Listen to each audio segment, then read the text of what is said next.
جناب رسول الله صلی الله علیه وسلم ویلو هغه ملت او هغه امت به څنګه هلاک شي چې په اول سر کې زیما په مینس کې امام مهدی دی او په آخر کې حضرت عیسی علیه السلام دی. دا امت نه هلاکیږي. د امت په اول سر کې جناب محمد رسول الله صلی الله علیه وسلم دی. د امت په مینس کې امام مهدی دی او د امت په آخر کې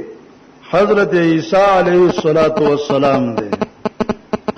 امام مهدی دا برازي او د رکن یمانی سره د دې سبا مسلمانان بیعت کوي او بیعت به وسکوي د په مقابل کې چې کوم خلق را اوچتیږي ناغه باندې بس زې په زلزلې راځي هغه خلق به امام مهدی ته نه راشي. امام مهدی به د مسلمانانو مشري کوي او ډېری جنډې د مسلمانانو دا به د خراسان د طرف نه د امام مهدی په مرګرتوب کې رواني او د دې سبب توري جنډې وي او د خراسان د علاقه د خراسان چې ده دا د عراق نه تر ایران پورې او ته هرات پورې تر ماورا النهر پورې دا د خراسان علاقه ده. د خراسان د علاقې نه توري جنډې د مسلمانانو د امام مهدی په مرګرتوب کې رواني او دغه دور وای چې په قسطنطنیه باندې به یو جنگ وشي افریقا کې او د قسطنطنیه خار چې ده د خار دوه حصے بلکې درې حصے په دریاب کې دي او یو حصے په وچه باندې ده. دومره عظیم خاریه ده او د مسلمانانو سره لوی وسله الله اکبر وی. د قسطنطنیه خار ته چې کله مسلمانان ورزي نو چې کله الله اکبر وکي نو د دریاب یو دیوال به وغورځيږي او چې دوباره دویم ځل الله اکبر وکړو نو د قسطنطنیه د خار دویم دیوال به وغورځيږي او چې دریم ځل الله اکبر وکړو نو د قسطنطنیه دریم دیوال به وغورځيږي او چې څلورم ځل الله اکبر وکړو نو دغه خار ته مسلمانان ورننه وځي. مسلمانان به د قسطنطنیه غنیمتونه تقسیموي. په دې کې یو आवाज به وشي چې په شام کې دجال پیدا شو. شام کې دجال پیدا شو. اگر کله خبره به دروغجن نه نو لس کسان شاسواران دا به د قسطنطنیه نه په یو درز معنی شام ته ورسیږي خو خبره به دروغجنې لا پیدا شوې بنئ. دلته به دا مسلمانان غنیمتونه د قسطنطنیه په ځای پری دي او په طرف د شام باندې روان شي خو چې کله شام ته ورنږدې کیږي نو دجال به پیدا شي. د دجال د پیدا کېدو سره دجال په دې ملک باندې حرکت تیز کوي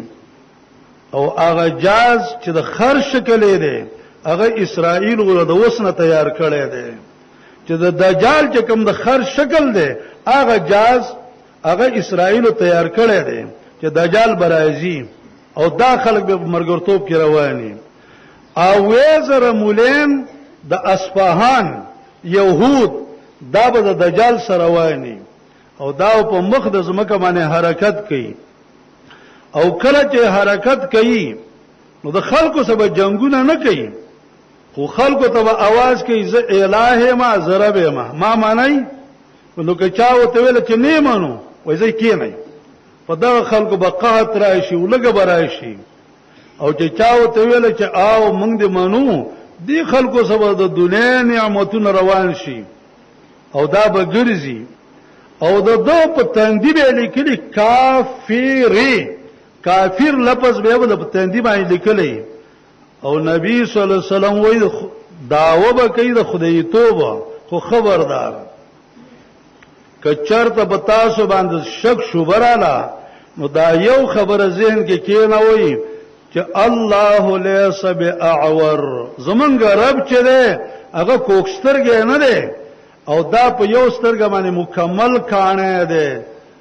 نو و دی وجنه کې چې شک او شوبه د مایراله په یو لاس کې به جنت نیولې بل لاس کې به دوزخ نیولې نو که چې شوبه د مایراله ورته تیر په نه وځي سترګه کانه ده یو